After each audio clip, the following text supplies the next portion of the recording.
Hi everyone. This VA case made more claims possible and yet more denials likely. Yes, you heard me correctly, more denials.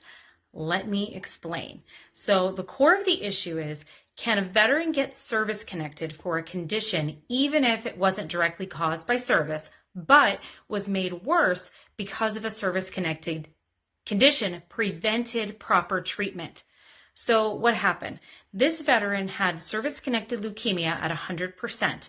He developed knee arthritis that is not service-connected, could not get knee surgery because the leukemia treatment made surgery unsafe. So he claimed, my knee condition is worse because my service-connected condition prevents treatment. And the VA said, no connection, because leukemia didn't directly cause the knee condition.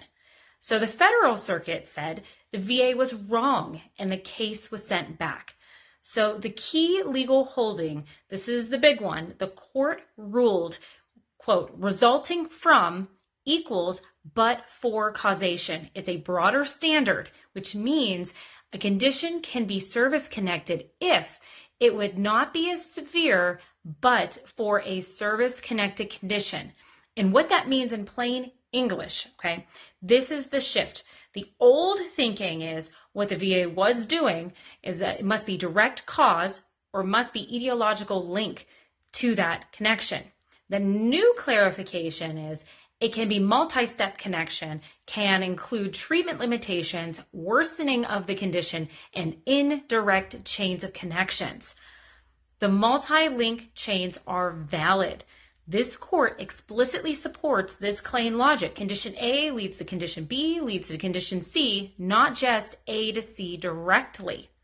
Now, the law focuses on the current level of disability or the function limitations, not just the origin of where it came from. So failure to treat can be a cause. And this is huge. It opens the door for so many veterans. If a service-connected condition prevents treatment limits intervention, and that leads to the worsening, that can qualify. The VA was using too narrow of a standard, and we've been arguing this for a long time. So nothing's changed with us. But why this created the hype? It's because people interpreted this as everything can now be service connected. You can link anything to anything. That's on the good side. Or this causes more of a problem. So that's where some of the misinformation really started. The reality is the standard is broader, but this is where the fear comes into play. The burden of explanation is higher.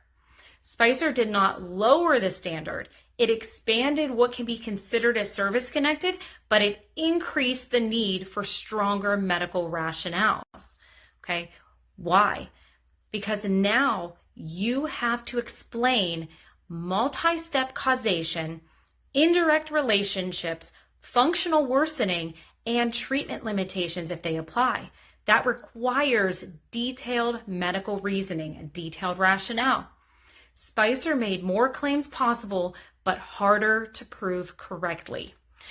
This is why AI and templated nexus letters fail, because they skip steps, they don't explain mechanisms properly, and they don't justify the rationale correctly. This is exactly what SPICER makes more important.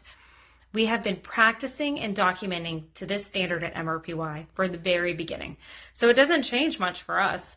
This is why we stand behind our work and offer free rebuttal letters. Understanding what your medical evidence says is critical.